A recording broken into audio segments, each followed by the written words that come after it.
ജ്യോതിസ് ചാനലിലേക്ക് എല്ലാവർക്കും സ്വാഗതം. വിശുദ്ധ ലൂക്കായുടെ സുവിശേഷം 20-ാം അധ്യായമാണ് ഇന്നത്തെ വീഡിയോയിൽ ഉൾപ്പെടുത്തിയിരിക്കുന്നത്.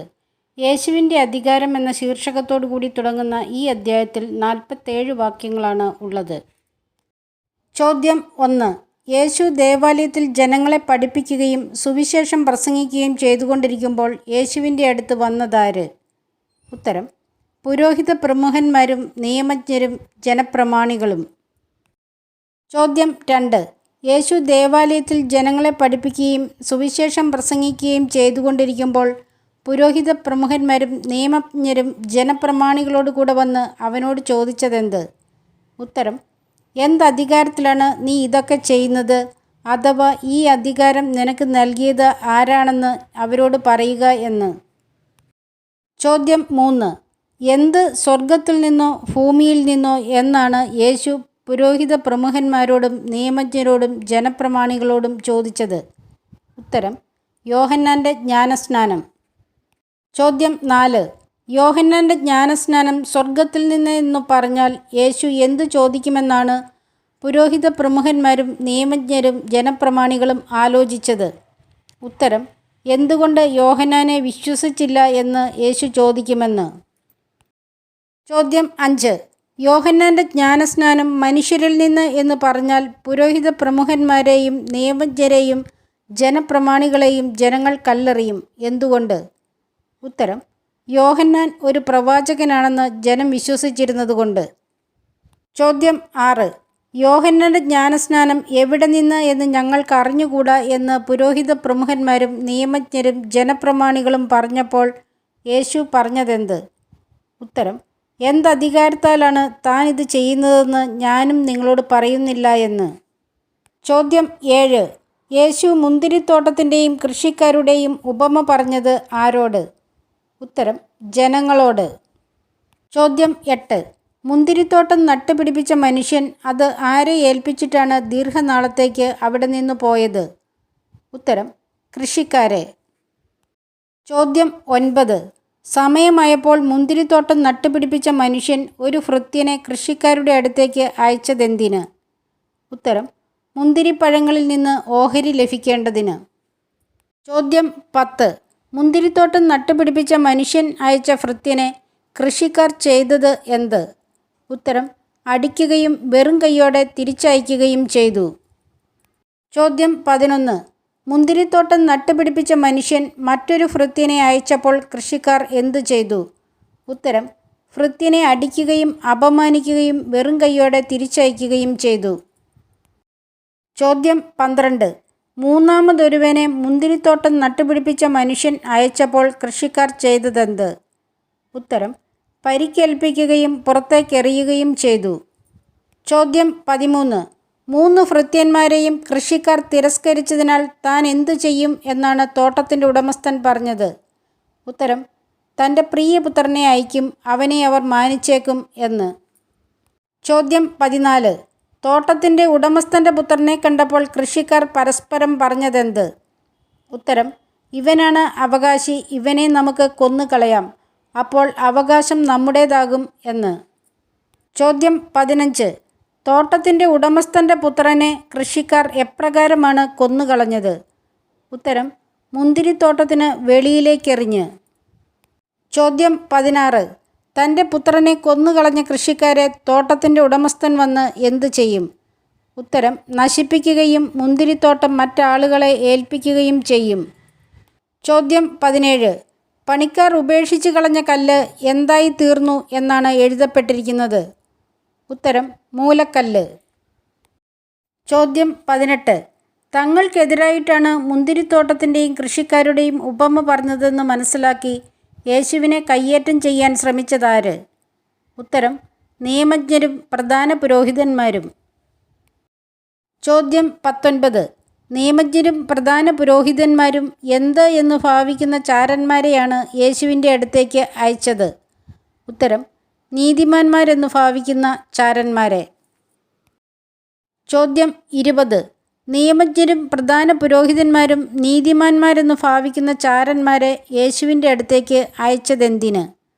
ഉത്തരം: യേശുവിനെ ദേശാധിപതിയുടെ അധികാരത്തിനും വിധിക്കും ഏൽപ്പിച്ചു കൊടുക്കത്തക്ക വിധം അവൻ്റെ വാക്കിൽ നിന്ന് എന്തെങ്കിലും പിടിച്ചെടുക്കാൻ വേണ്ടി.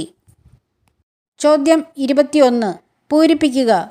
ഗുരു, നീ ശരിയായി സംസാരിക്കുകയും പഠിപ്പിക്കുകയും ചെയ്യുന്നവനും മുഖം നോക്കാതെ ഡാഷ് സത്യമായി പഠിപ്പിക്കുന്നവനുമാണെന്ന് ഞങ്ങൾക്കറിയാം. ഉത്തരം: ദൈവത്തിൻ്റെ വഴി. ചോദ്യം 22. എന്ത് നിയമാനുസൃതമോ അല്ലയോ എന്നാണ് നിയമജ്ഞരും പ്രധാന പുരോഹിതന്മാരും അയച്ച ചാരന്മാർ യേശുവിനോട് ചോദിച്ചത്. ഉത്തരം: സീസറിന് നികുതി കൊടുക്കുന്നത്. ചോദ്യം 23. ചാരന്മാരുടെ കൗശലം മനസ്സിലാക്കി എന്ത് തന്നെ കാണിക്കുവിൻ എന്നാണ് യേശു അവരോട് ആവശ്യപ്പെട്ടത്. ഉത്തരം: ഒരു ദനാറ. ചോദ്യം 24. ആരുടെ രൂപവും ലിഖിതവുമാണ് ദനാറയിൽ ഉള്ളത് എന്നാണ് ചാരന്മാർ യേശുവിനോട് പറഞ്ഞത്. ഉത്തരം: സീസറിൻ്റെ. ചോദ്യം 25. സീസറിൻ്റെ രൂപവും ലിഖിതവുമാണ് ദനാറയിൽ ഉള്ളത് എന്ന് ചാരന്മാർ പറഞ്ഞപ്പോൾ യേശു അവരോട് പറഞ്ഞതെന്ത്? ഉത്തരം: സീസറിനുള്ളത് സീസറിനും ദൈവത്തിനുള്ളത് ദൈവത്തിനും കൊടുക്കുവിൻ എന്ന്. ചോദ്യം 26. ജനങ്ങളുടെ സാന്നിധ്യത്തിൽ വച്ച് എന്തു ചെയ്യുവാനാണ് ചാരന്മാർക്ക് സാധിക്കാതിരുന്നത്? ഉത്തരം: യേശുവിനെ വാക്കിൽ കുടുക്കുവാൻ.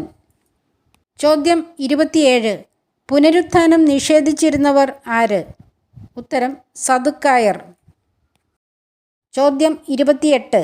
സദുക്കായരിൽ ചിലർ യേശുവിനെ സമീപിച്ച് ഒരാളുടെ വിവാഹിതനായ സഹോദരൻ സന്താനമില്ലാതെ മരിച്ചാൽ അവൻ ആ സഹോദരൻ്റെ വിധവയെ സ്വീകരിച്ച് അവന് വേണ്ടി സന്താനത്തെ ഉൽപ്പാദിപ്പിക്കണമെന്ന് ആര് പറഞ്ഞിട്ടുണ്ട് എന്നാണ് പറഞ്ഞത്? ഉത്തരം: മോശ. ചോദ്യം 29. 7 സഹോദരന്മാരിൽ ഒന്നാമൻ വിവാഹം കഴിക്കുകയും സന്താനങ്ങളില്ലാതെ മരിക്കുകയും അപ്രകാരം തന്നെ ബാക്കി സഹോദരന്മാരും അവസാനം ആ സ്ത്രീയും മരിച്ചാൽ പുനരുത്ഥാനത്തിൽ ആ സ്ത്രീ ആരുടെ ഭാര്യയായിരിക്കും എന്ന സദുക്കായരുടെ ചോദ്യത്തിന് ആരാണ് വിവാഹം ചെയ്യുകയും ചെയ്തു കൊടുക്കുകയും ചെയ്യുന്നത് എന്നാണ് യേശു പറഞ്ഞത്?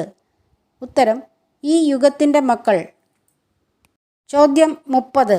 എന്തിന് യോഗ്യരായവർ വിവാഹം ചെയ്യുകയോ ചെയ്തു കൊടുക്കുകയോ ഇല്ല എന്നാണ് യേശു പറഞ്ഞത്? ഉത്തരം: വരാനിരിക്കുന്ന യുഗത്തെ പ്രാപിക്കുന്നതിനും മരിച്ചവരിൽ നിന്ന് ഉയിർക്കുന്നതിനും യോഗ്യരായവർ. ചോദ്യം 31. വരാനിരിക്കുന്ന യുഗത്തെ പ്രാപിക്കുന്നതിനും മരിച്ചവരിൽ നിന്ന് ഉയിർക്കുന്നതിനും യോഗ്യരായവർ എന്തിൻ്റെ മക്കളാണ് എന്നാണ് യേശു പറഞ്ഞത്? ഉത്തരം: പുനരുത്ഥാനത്തിൻ്റെ മക്കൾ. ചോദ്യം 32. പുനരുത്ഥാനത്തിൻ്റെ മക്കൾ ആർക്ക് തുല്യരും എന്തുമാണ് എന്നാണ് യേശു പറഞ്ഞത്? ഉത്തരം: ദൈവദൂതന്മാർക്ക് തുല്യരും ദൈവമക്കളും ആണെന്ന്. ചോദ്യം 33. പുനരുത്ഥാനത്തിൻ്റെ മക്കൾ ദൈവദൂതന്മാർക്ക് തുല്യരും ദൈവമക്കളും ആയതിനാൽ അവർക്ക് സാധിക്കുകയില്ലാത്തത് എന്ത്? ഉത്തരം: ഇനിയും മരിക്കാൻ. ചോദ്യം 34. മോശ മുൾപ്പടർപ്പിൽ വച്ച് കർത്താവിനെ ആരുടെയെല്ലാം ദൈവം എന്ന് വിളിച്ചുകൊണ്ടാണ് മരിച്ചവർ ഉയർക്കുമെന്ന് കാണിച്ചു തന്നിട്ടുള്ളത്? ഉത്തരം: അബ്രാഹത്തിൻ്റെയും ഇസഹാക്കിൻ്റെയും യാക്കോബിൻ്റെയും. ചോദ്യം 35. പൂരിപ്പിക്കുക. അവിടുന്ന് മരിച്ചവരുടെയല്ല ജീവിക്കുന്നവരുടെ ദൈവമാണ്. അവിടുത്തേക്ക് എല്ലാവരും ഡാഷ് തന്നെ. ഉത്തരം: ജീവിക്കുന്നവർ. ചോദ്യം 36. ആര് ദാവീദിൻ്റെ പുത്രനാണ് എന്ന് എങ്ങനെ പറയാൻ കഴിയും എന്നാണ് യേശു നിയമജ്ഞരോട് ചോദിച്ചത്? ഉത്തരം: ക്രിസ്തു. ചോദ്യം 37. കർത്താവ് എൻ്റെ കർത്താവിനോട് അരുളി ചെയ്തു എന്ന് ദാവീദ് പറയുന്നത് എവിടെ? ഉത്തരം: സങ്കീർത്തന പുസ്തകത്തിൽ. ചോദ്യം 38. എപ്പോൾ വരെ നീ എൻ്റെ വലതുഭാഗത്തിരിക്കുക എന്ന് കർത്താവ് എൻ്റെ കർത്താവിനോട് അരുളി ചെയ്തു എന്നാണ് ദാവീദ് സങ്കീർത്തന പുസ്തകത്തിൽ പറയുന്നത്? ഉത്തരം: ഞാൻ നിൻ്റെ ശത്രുക്കളെ നിനക്ക് പാദപീഠമാക്കുവോളം. ചോദ്യം 39. ദാവീദ് ക്രിസ്തുവിനെ എങ്ങനെ വിളിക്കുന്നു എന്നാണ് യേശു പറഞ്ഞത്? ഉത്തരം: കർത്താവ് എന്ന്. ചോദ്യം 40. സകല മനുഷ്യരും കേൾക്കെ നിയമജ്ഞരെ സൂക്ഷിച്ചുകൊള്ളുവിൻ എന്ന് യേശു പറഞ്ഞത് ആരോട്? ഉത്തരം: ശിഷ്യന്മാരോട്. ചോദ്യം 41. നിയമജ്ഞർ എന്ത് ധരിച്ചു നടക്കാനാണ് ആഗ്രഹിക്കുന്നത്? ഉത്തരം: നീണ്ട മേലങ്കികൾ. ചോദ്യം 42. നിയമജ്ഞർ അഭിവാദനങ്ങൾ ലഭിക്കാൻ ആഗ്രഹിക്കുന്നത് എവിടെ? ഉത്തരം: പൊതുസ്ഥലങ്ങളിൽ. ചോദ്യം 43. നിയമജ്ഞർ സിനഗോഗുകളിൽ എന്ത് ലഭിക്കണമെന്നാണ് ആഗ്രഹിക്കുന്നത്? ഉത്തരം: പ്രമുഖ സ്ഥാനങ്ങൾ. ചോദ്യം 44. വിരുന്നുകളിൽ എന്ത് ലഭിക്കാനാണ് നിയമജ്ഞർ ആഗ്രഹിക്കുന്നത്? ഉത്തരം: അഗ്രാസനങ്ങൾ. ചോദ്യം 45. നിയമജ്ഞർ ആരുടെ ഭവനങ്ങളെയാണ് വിഴുങ്ങുന്നത്? ഉത്തരം: വിധവകളുടെ. ചോദ്യം 46. നിയമജ്ഞർ നടിക്കുന്നതെന്ത്? ഉത്തരം: ദീർഘമായി പ്രാർത്ഥിക്കുന്നതായി. ചോദ്യം 47. നിയമജ്ഞർക്ക് എന്ത് ശിക്ഷാവിധി ലഭിക്കും എന്നാണ് യേശു പറഞ്ഞത്? ഉത്തരം: കൂടുതൽ കഠിനമായ ശിക്ഷാവിധി. നിങ്ങൾ ഓരോരുത്തരുടെയും സഹായ സഹകരണങ്ങൾ ഇനിയും ലഭിക്കുമെന്ന ശുഭപ്രതീക്ഷയോടെ ഈശോയുടെ നാമത്തിൽ നന്ദി. നമസ്കാരം.